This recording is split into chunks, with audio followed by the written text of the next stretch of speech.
तो hello hi hello everyone. So how are you all.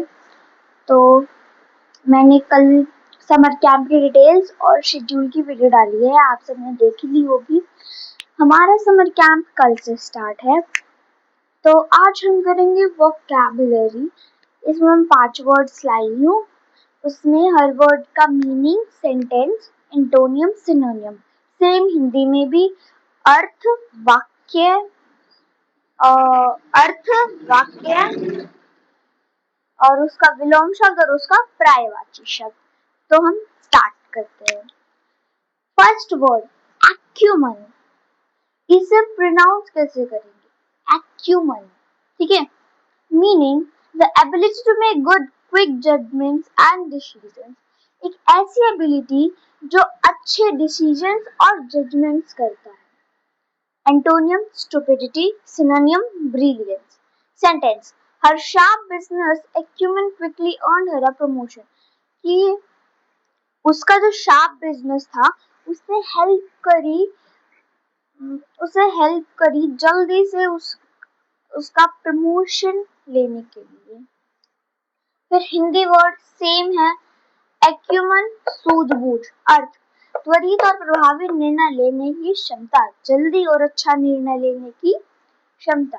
विलोम शब्द stupidity मतलब मूर्खता, पर्यायवाची मतलब ब्रिलियंस मतलब चतुराई और वाक्य उनकी तीक्ष्ण व्यावसायिक सूझबूझ ने उन्हें शीघ्र ही पदोन्नति दिला दी। तो ये था हमारा फर्स्ट वर्ड।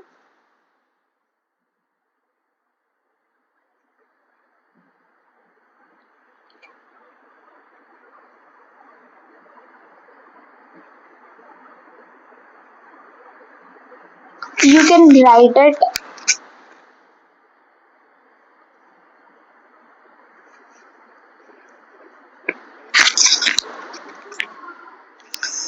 मैं इसकी प्रोनाउंसिएशन में लिख देती हूँ।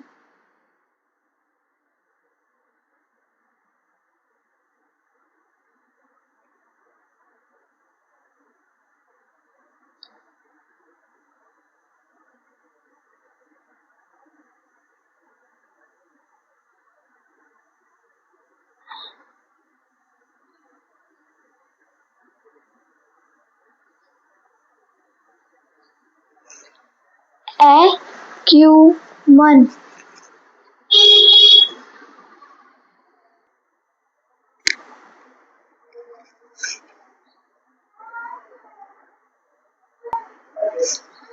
ठीक है, तो अब बारी है सेकंड वर्ड की।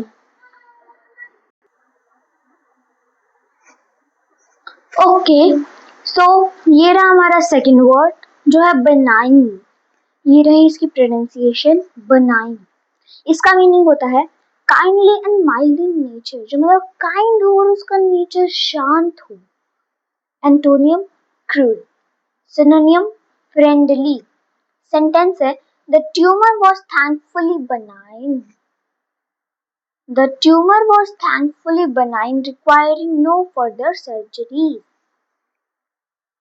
कि ट्यूमर शांत हो गया, थैंकफुली वो शांत हुआ और किसी फर्दर सर्जरी की हमें नीड नहीं पड़ी। ठीक है। अब सौम्य। अर्थ दयालु और शांत, काइंड और जिसका नेचर शांत हो। विलोम शब्द क्रूर, क्रूर क्रूल। पर्यायवाची शब्द मित्रवत, मतलब जो फ्रेंडली बिहेवियर हो जिसका। वाक्य सौभाग्यवश ट्यूमर सौम्य था जिसके लिए आगे किसी सर्जरी की आवश्यकता नहीं थी। कि ट्यूमर जो था वो शांत था, अब किसी सर्जरी की आवश्यकता नहीं थी।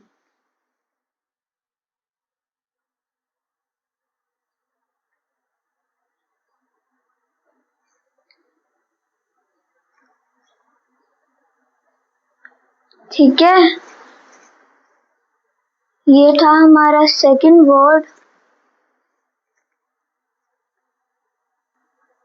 Now it's time for our third word.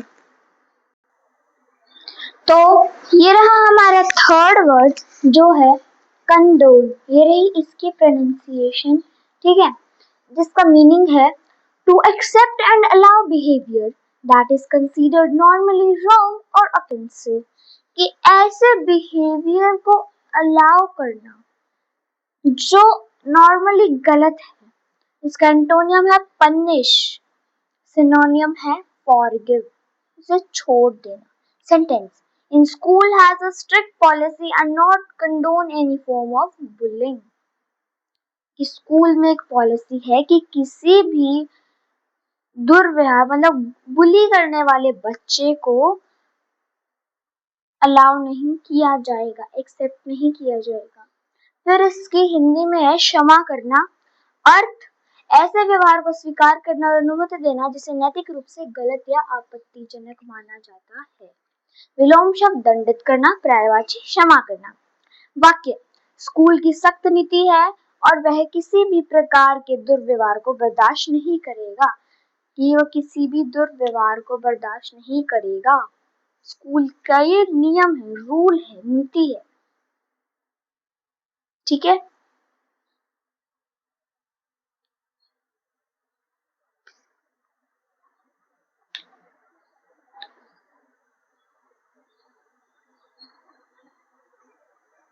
Okay, so it's time for our fourth word. Here is it. जो है ephemeral.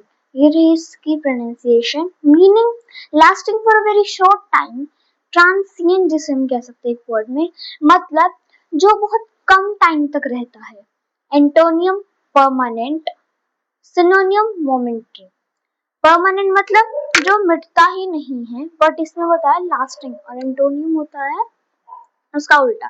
मोमेंट्री मतलब कभी कभी होने वाला। Sentence the beautiful sunset was ephemeral, कि जो सनसेट था, जो ब्यूटीफुल सनसेट था वो कुछ देर तक ही रहा, fading into darkness with in minutes, अंधेरे में वो कुछ मिनटों में ही गायब हो गया। इसकी हिंदी है क्षणभंगुर और इसका अर्थ है बहुत कम समय तक टिकने वाला, क्षणिक। विलोम शब्द स्थायी और पर्यायवाची शब्द अल्पकालिक। वाक्य खूबसूरत सूर्यास्त क्षणभंगुर था, कुछ ही मिनटों में अंधेरे में गायब हो गया।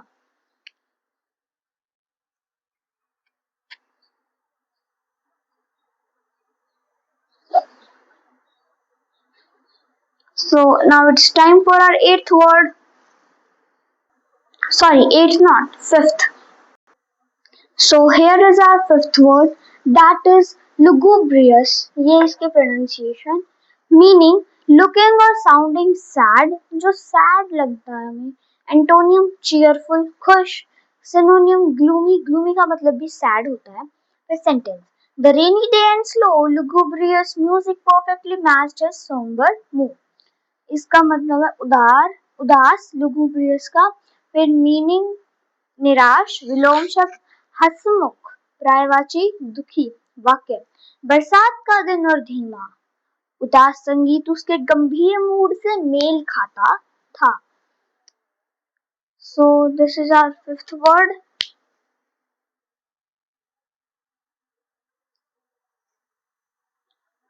So from tomorrow our summer camp is starting. I am so excited.